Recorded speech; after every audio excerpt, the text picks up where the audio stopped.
Hello, everybody. I'm not sure. Yeah, we are on. Okay, all right. Sorry about that. Hello. An unexpected impromptu live here, and thank you for clicking on.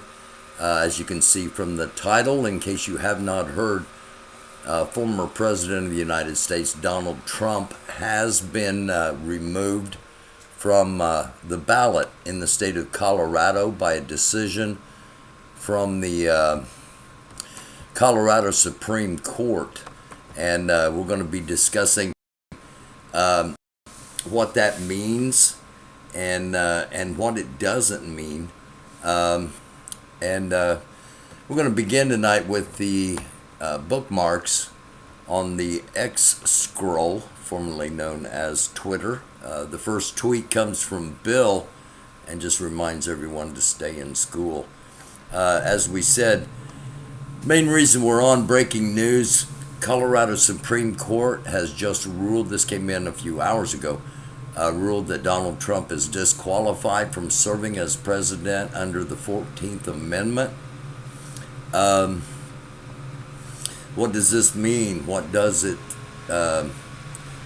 not mean? Because people are all up in arms over this. The left wing is celebratory and condescending and mocking, and the right wing, the Trump portion of the Republican Party and other factions who are supporting Trump are Civil war is trending. I'm sure you can see this. I got the pointer right here, okay? Civil war is trending. This is not the movie coming out in 2024. This is 56,000, almost 57,000 posts that are threatening civil war. Vivek Ramaswamy, one of Trump's opponents, immediately came out and said he will not be on the ballot in the Colorado primary if they don't reinstate Trump, and he wants two of the other three. He didn't mention Christie, but he wanted DeSantis and gosh, I can see her face, but I can't think of her talking about running Nikki Haley. He wants both of them to disqualify themselves too if Trump's not reinstated. Again, the call for civil war has gone out just hours after this announcement came down, and I thought there was something else on here but the trends have changed since I put this together a few hours ago. Also, court-related news, the 11th Circuit Court of Appeals has denied Mark Meadows' appeal to have his attempt to move his criminal prosecution from a state court to the federal court. It will stay in the Georgia State Court, tied to the other cases involving Trump. The man who crashed his car into President Joe Biden's motorcade in Wilmington, Delaware, has been identified as 46-year-old James Cooper. Cooper smashed his car into one of the SUVs in Biden's motorcade. We reported on this the other night. I said I was anxious to find out what had actually happened. Apparently, he was drunk. Cooper charged with driving under the influence and has since been released from custody. So, my initial thought, as always, is, okay, is this a probe into the defenses of, how well prepared are Biden's people for a potential attack, starting with a diversion such as a car crash? That was my initial thought.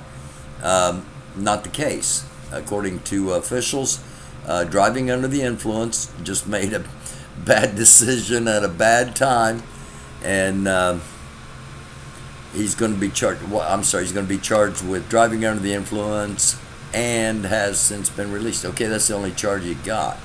All right. And we're going to talk about Trump. I haven't forgot it. In case you missed it last night, Chris was on with us last night. This is a video that was shot for Twitter or TikTok. Israeli Defense Forces kidnap Palestinian citizens in their own home and joke about raping girls on Gaza Beach. I'm not necessarily sure that's exactly what it was, but we played this last night in the episode. Chris is going to be back with us tomorrow night at 9. We'll have a longer episode, and the main topic, of course, we're going to do the World Sit Rep and anything that's necessary to focus on, we will be focusing on it. I'm sorry about moving my hand like that. I bet it messed up the camera. I just realized where I'm not back in the studio at the moment. I'm on the old computer, and I've got this motion sensitive camera, so I'm going to try to sit really still so it'll focus in case it's not, even though I'm in a little tiny picture down the corner. Anyway, Chris will be on with us tomorrow night. We'll talk about what's going on, primarily in Gaza and Israel, but other places things are happening as well, specifically in Yemen and in the strait there that separates the Saudi coast from the Yemenese coast, and we'll be talking about the main topic tomorrow night. One of the main topics tomorrow night is going to be tribalism and how I don't know if it's just a mood in the country or what, but it seems like people are starting to gravitate in not everyone, of course, but we're just going to talk about what we're seeing. We talk a lot about what we see with war strategy and geopolitical strategies, and tonight or tomorrow night, Wednesday night, 9 p.m. Eastern Standard Time, which would be 8 Central, 7 Mountain, and 6 on the Pacific, we're going to be talking about tribalism. And it was going to be because of the movie Leave the World Behind, and it was going to be because of the upcoming movie, which I was going to show the trailer for, which is called Civil War. Now, the breaking news of the night, in case you're just joining us, Donald Trump, the Colorado Supreme Court has ruled that Trump is ineligible to serve as president. Therefore, he is not eligible to be on the Colorado Republican primary ballot. And we'll talk about what that means, what it doesn't mean, coming up here in just a couple of seconds. The World Economic Forum put out the following tweet. Venus was once Earth-like, but climate change made it uninhabitable. How could the climate on Venus possibly have changed without cow farts, nitrogen fertilizer, gas cookers, combustion engines, and human CO2 exhaling CO2, which plants need to live, by the way? They think we're really dumb. If there is this elite cabal, they think we're all really stupid. And those of us, this is the Smart People channel, basically. We disguise ourselves as the American-dufus channel because, so that people won't take it too seriously. We don't want a massive following. I don't want 1 million people watching. I just want people that care and want to know what's going on and decide for themselves once given the information. But that's what we try to do here, okay? This I want to play in its entirety, and it's from former senator and former Republican candidate for the president. He was the nominee, John McCain, and I think he's been dead for 5 years. So this is probably 10 years old, and he is talking right after 2014, when in 2014 Russia invaded Ukraine, and this is after Ukraine had disarmed. They had turned all of their nuclear weapons over and totally disarmed, with the promise that should Russia ever have any kind of incursion, the United States would immediately come and quelch it. And instead, Putin took advantage and did take the eastern part of Ukraine, as we all know, and as well as taking Crimea. And this is in 2014. And this is prior to everything that started happening 2 years ago now. And so this is John McCain talking about it probably 10 years ago. That they were slaughtering Ukrainians. There were hundreds killed, thousands in hospitals. It's terrible. Poroshenko had no choice but to agree to a ceasefire. I hope this is going What's out going to there. happen? I predict to you. Let me go over to the it chat will be real quick. another Let me know if you're hearing the volume Vladimir from Putin's this. strategy to separate eastern Ukraine from Ukraine. Hi, Nancy. Perhaps a I'm not going land away. to Crimea. No, it's a very bad result. And again, we would not send weapons to Ukrainians when they were begging for them. We wouldn't even give them intelligence because we didn't want to, quote, provoke Vladimir Putin. By showing weakness, we provoked Vladimir Putin. I don't know if the volume's coming or not, but you got the subtext. And of course the Europeans, but I wasn't surprised about the Europeans. I was deeply disappointed in the United States of America when they begged us for defensive weapons, and they wouldn't even do that. In fact, it was almost. And this is when Obama was president. Why were you not surprised by the Europeans, you say, not taking sufficiently tough action against? Because they're dependent on Russian energy. It's obvious. It was obvious. All about the In the oil. United States, it was obvious that we weren't going to assist them, and We left them out to dry. because they don't want to, quote, provoke Vladimir Putin. And there's nothing that provokes Vladimir Putin more than weakness. Absolutely. We have to understand. I was just about to say that. Vladimir Putin's ambitions are the relation of the old Russia. Nothing provokes He has never said nothing provokes a strong man more than weakness, and that's what Putin is. He's an authoritarian. He's a strong man, and you don't. Appeasement does not work. Appeasement just shows weakness. After Ukraine out to dry once before, we'll talk tomorrow night a little bit about if we're doing it again. This is one of those feel-good kind of videos. I'm going to pull it out to make sure we get to see the whole thing. This is, it's not Larry Bird's grandson, and he hasn't been signed to the 2035 Celtics. That part is not true. The fact that this kid is amazing is true. Watch. I don't think we have that.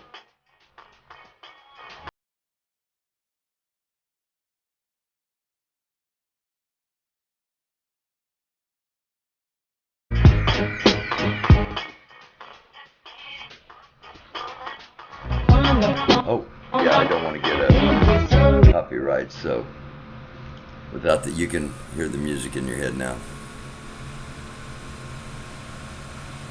And I don't know how good the sound is coming out, honestly.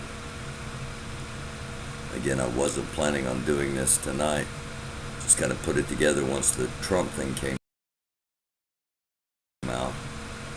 The primary focus, Donald Trump, has been removed from the Colorado primary Republican ballot for president.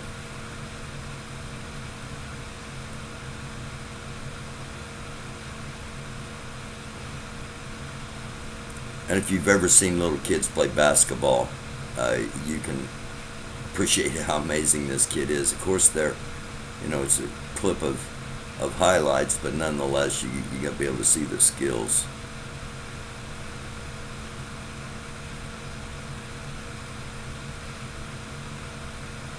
Between the legs crossover, it's like Allen Iverson. I half expected him to go up and dunk it when I saw this the first time. Instead, he's like, "Oh, okay, I got to take a break. I'm only 5.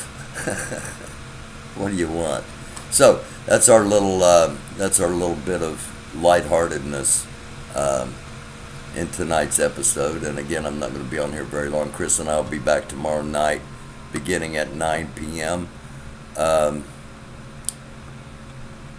video of a terrified Jim Jordan being asked if he spoke with Trump before January 6th is going viral, and we're going to help that by including it in this segment in case you haven't heard this.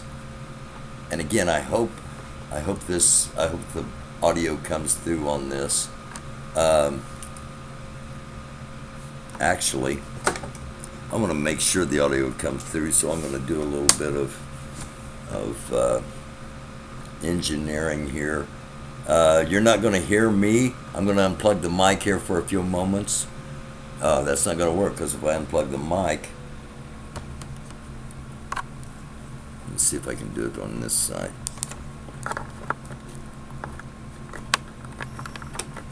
Thanks for hanging with me. We're live here, and I'm trying to do some production. And let's see if this indeed works.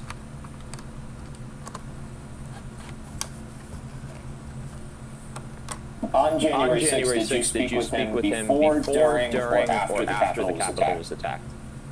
I spoke with him that day after. I think after. I don't know if I spoke with him in the morning or not. I just don't know. I have to go back. I mean, I don't know that when those conversations happened.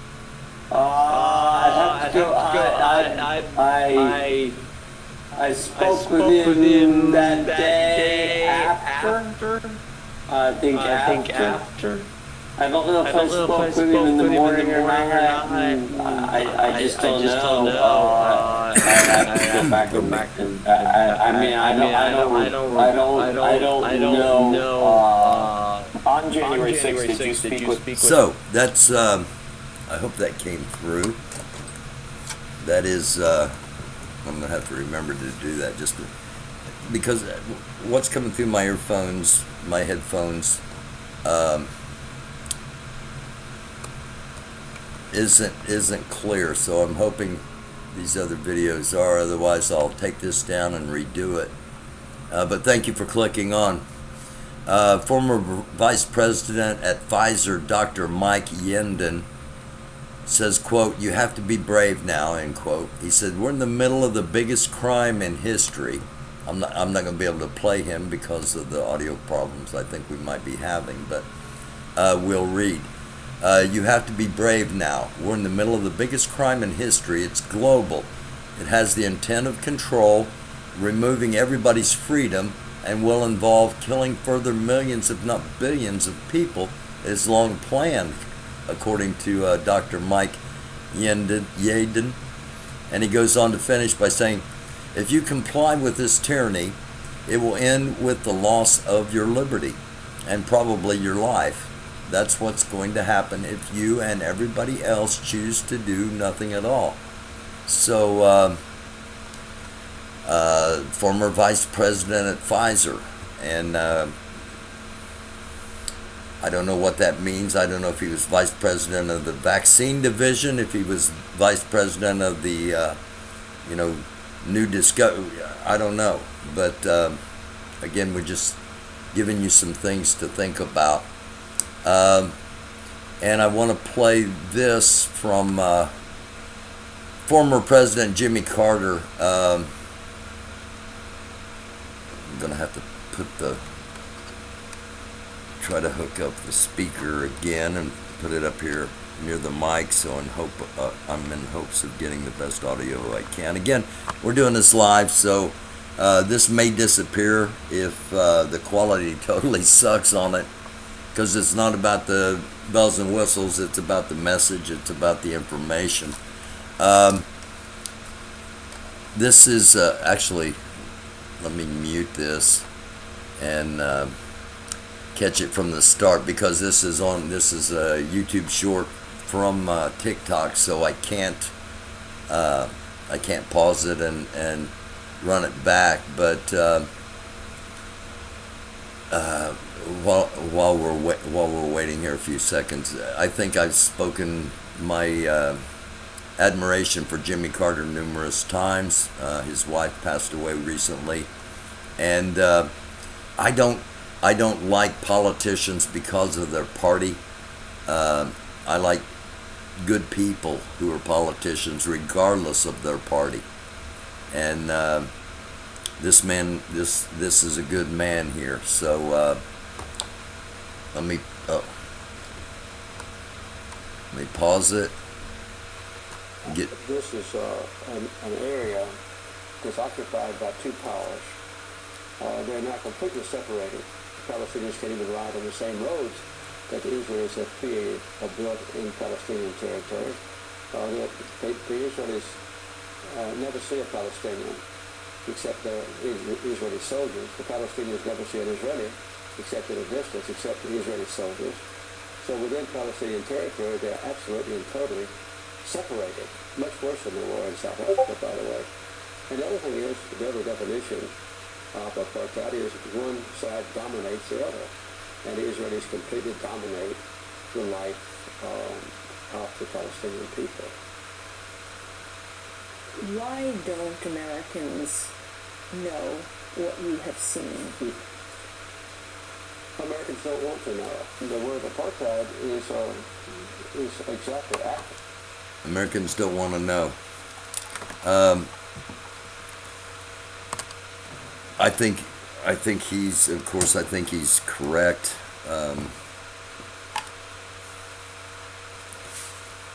But I want us all to ask ourselves a question after we've just seen this, and again, former President Carter.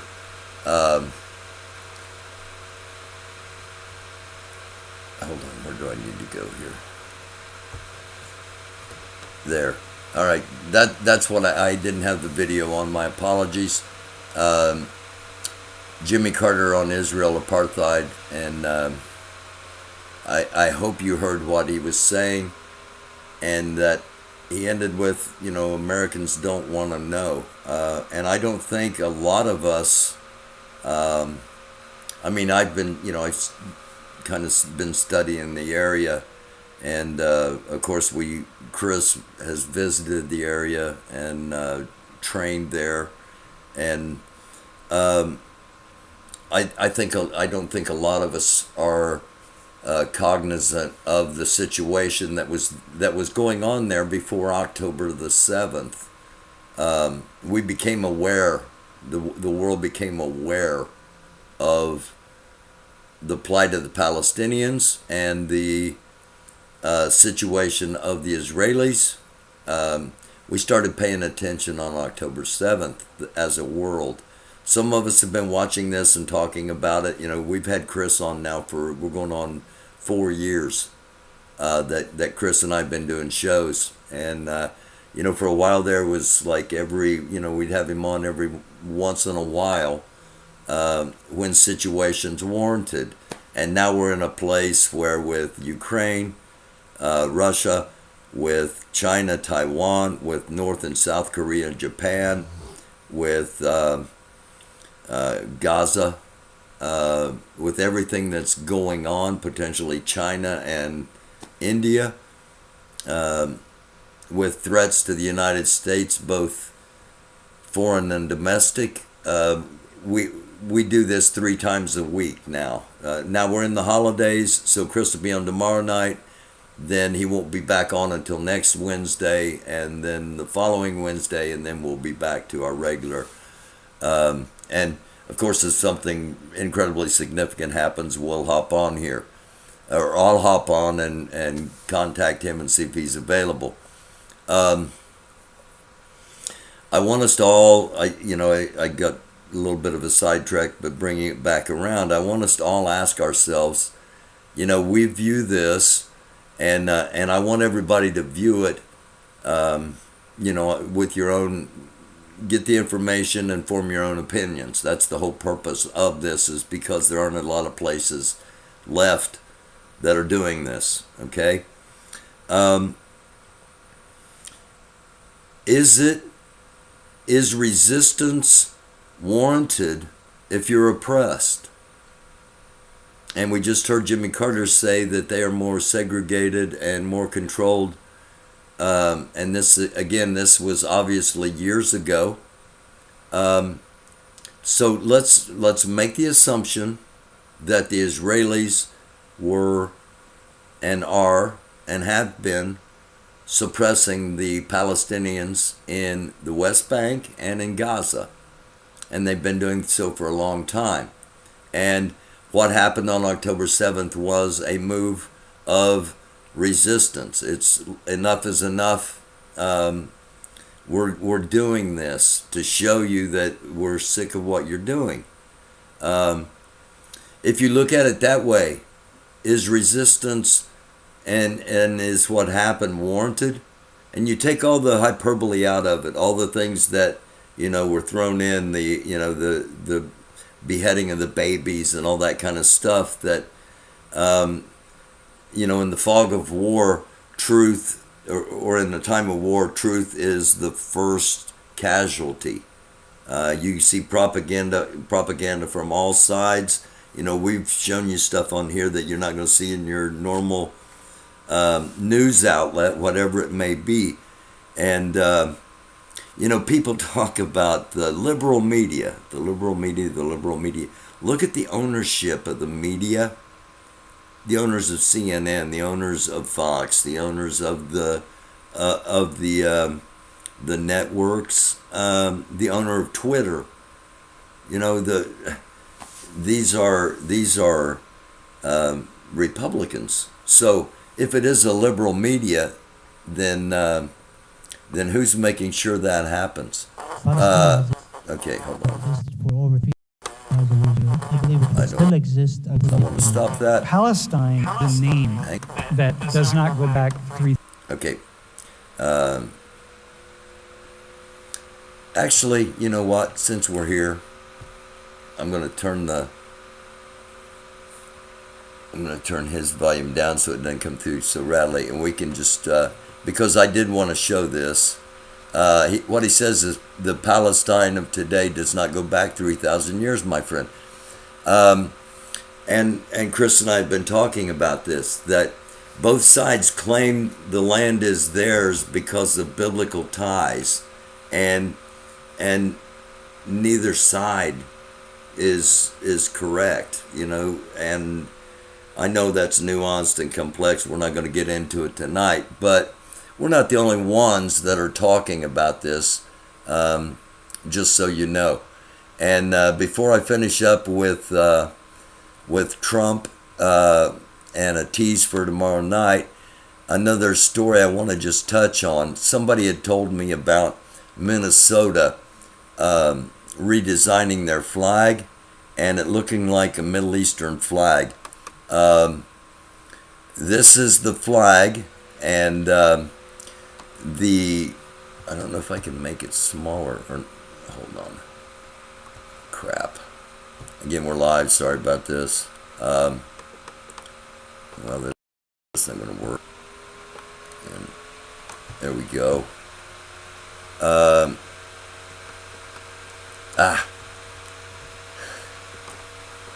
going to try it one more time if I can't catch it. There we go, that's close enough. All right. I'm not sure what this is. This is on the CNN site. I'm not sure what that's about. It is a dark blue outline of the state of Minnesota with the North Star, and the blue is to represent the waters of Minnesota.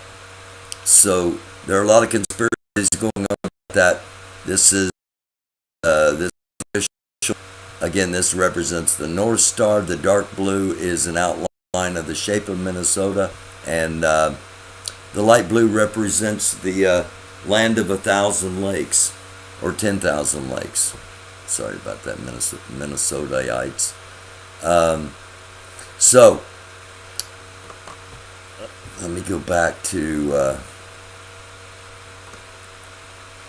back to the top here. Whoops, I didn't want to go that far. But yes, a reminder again, education's important. Colorado Supreme Court has just ruled that Donald Trump is disqualified from serving as president under the 14th Amendment. Now, the 14th Amendment says anyone that has had any part in insurrection shall not ever be allowed to hold an office. And now that I think about it, it's kind of odd that they're saying they want civil war when the reason for the 14th Amendment, for this section of the 14th Amendment, is because of the Civil War. The Civil War, the war between the states, the war between the North and the South, Union and Confederate, blue and gray. There's so many different names applied. Anyway, Colorado Supreme Court ruled that about 4.5 hours ago, that Trump is not going to be able to be on the Republican ballot for their presidential primary. And the reason he does not have ballot access is because they ruled that he's disqualified from serving as president. What this means, even if nothing else happens and it stays status quo just like it is, it stays static, Trump can win the nomination without Colorado. All right? Now, that's, nobody's, the right is just hair's on fire for the Trump people. Their hair's on fire. They're to war. And it started trending soon after this was announced.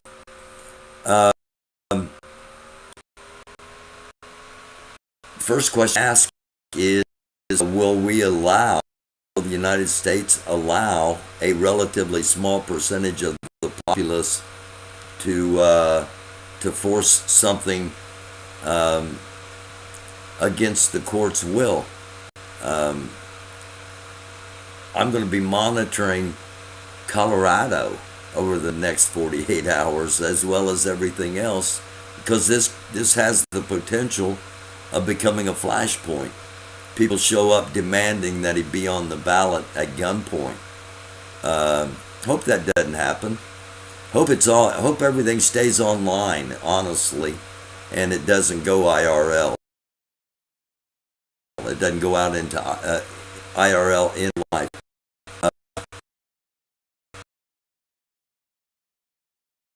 It's just what this means politically. It depends how you look at it. You look from the traditional Republican Party, Republican before Trump,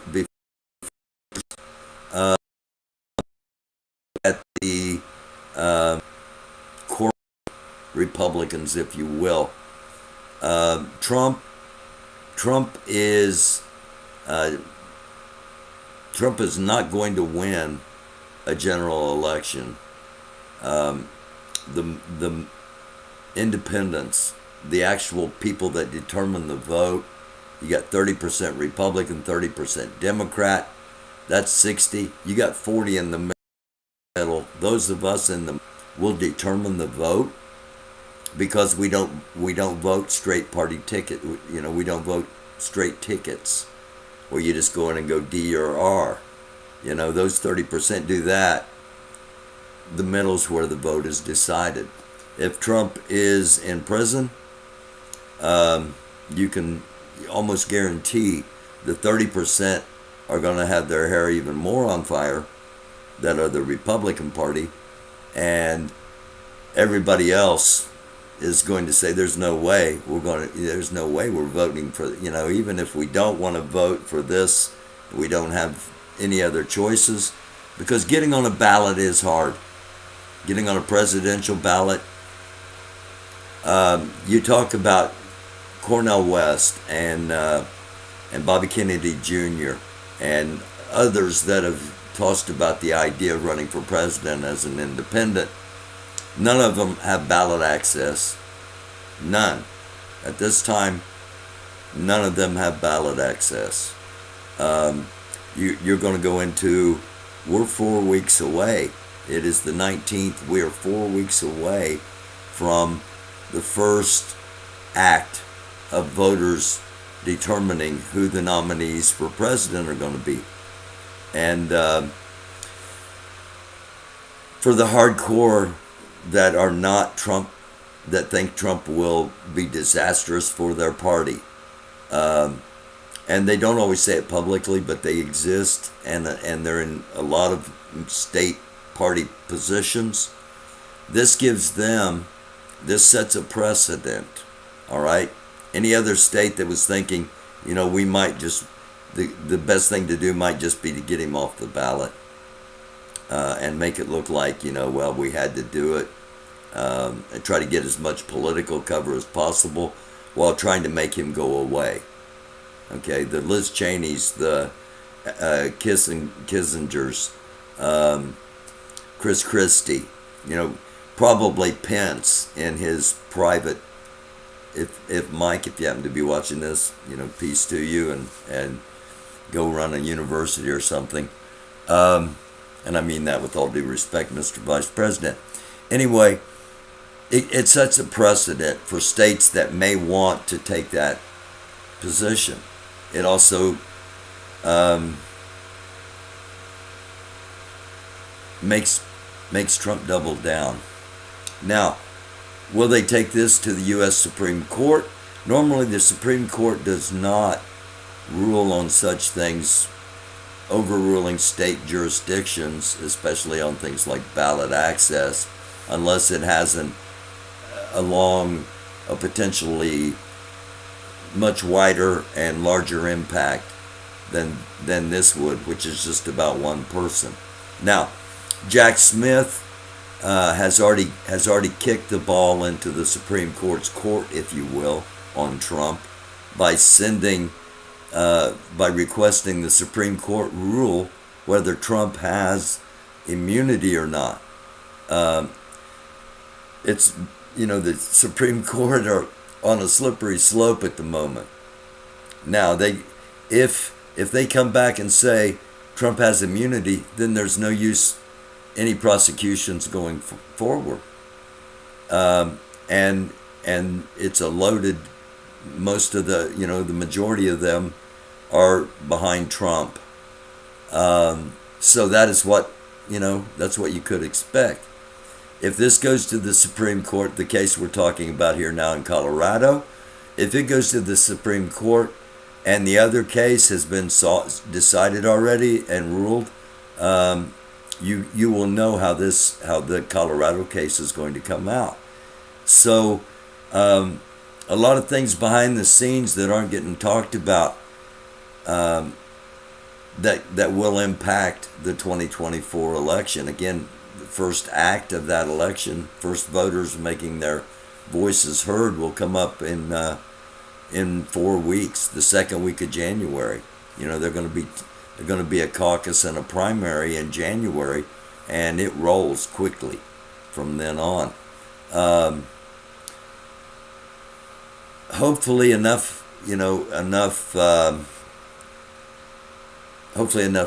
people have rational heads, and they do what they do online because it's online, and that's what people do.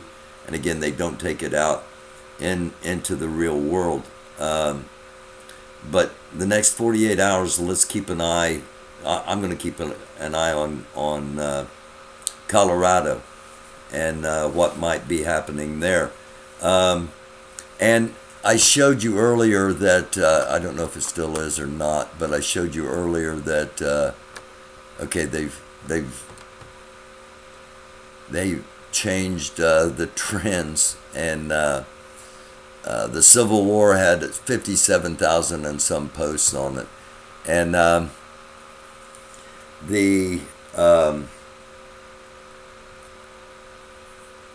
one of the posts, I clicked on the trend on the hashtag, and the first post that showed had pictures and names. The Supreme Court the Colorado Supreme Court justices have already been doxxed. They've already got their pictures and names out on the internet from the angry people.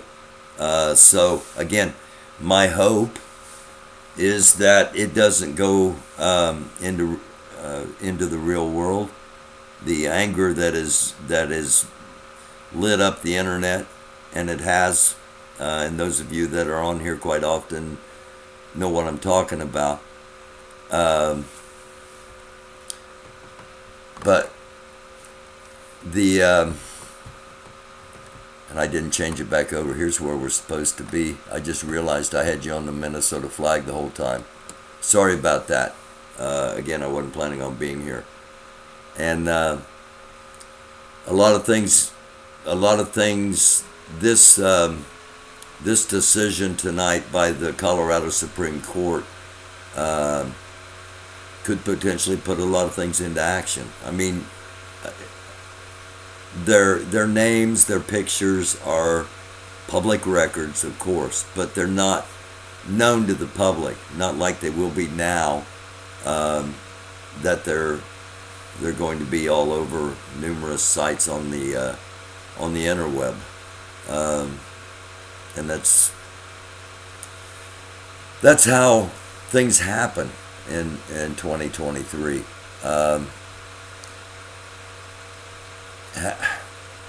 How do we get here?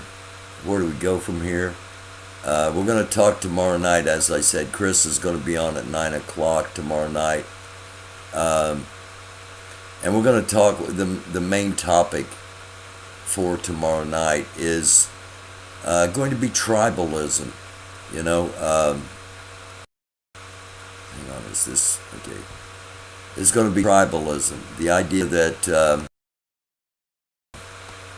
people are going to, that people are already doing it, and by necessity people may have to do it.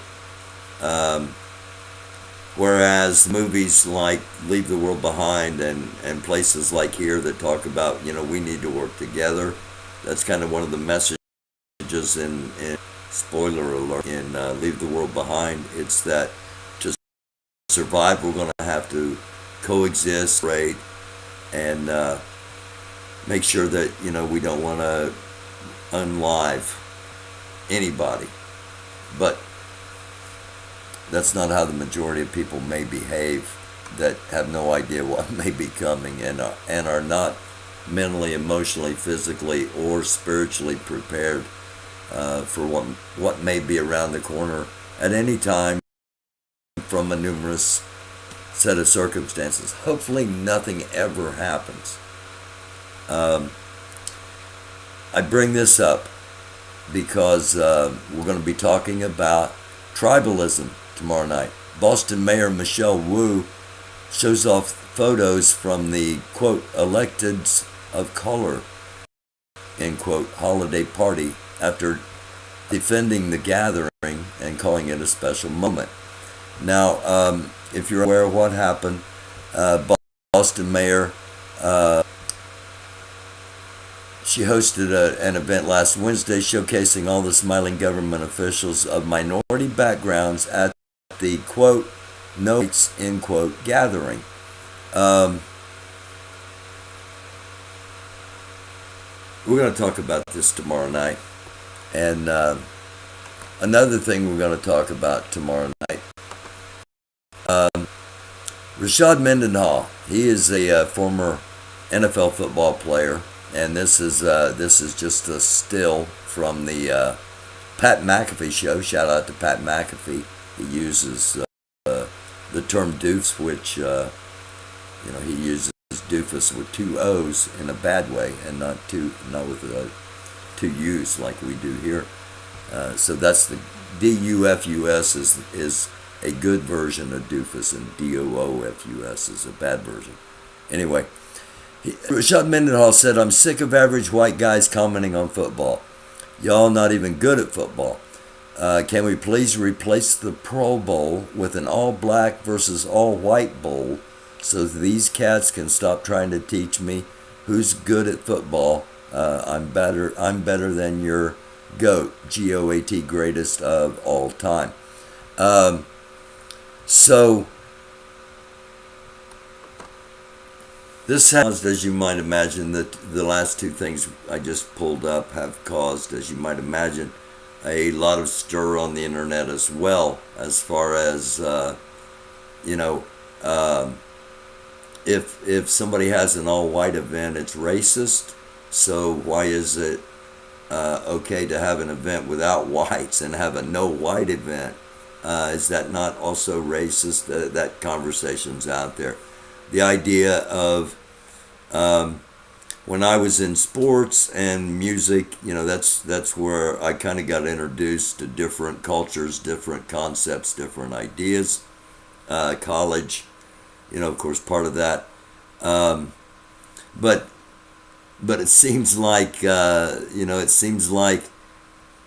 almost, well, it seems like a lot of things in our culture are trying to get us to break up into tribes, if you will, to make it easier to identify, almost, as if there might be a bigger reason they would want to do that. We've seen. I played the clip of the lady saying, we need to kill all white people, and that was a white lady, obviously an elite white lady that didn't mean her people or the people around her. She just meant all the rest of us. We know that there are Christians that want to kill everybody that's not Christian. There are Jews that they want to kill or enslave anybody that's not Christian. Jews that want to kill or enslave anybody that's not Jewish. Muslims that want to kill or enslave anybody that's not Muslim. All the while, all three faiths claiming love is the center of their movements. So recognizing tribalism, I think, is important, and it's been a topic on the internet for a while, and there have been little small tribes formed on the internet in various spots and places. But I'm talking about something possibly bigger. And again, we're going to talk about that tomorrow night. We'll have Chris on, and hopefully you'll be with us too. Until then, thank you for clicking on, and we'll see you tomorrow night. It is a dark world. Do try to be a light.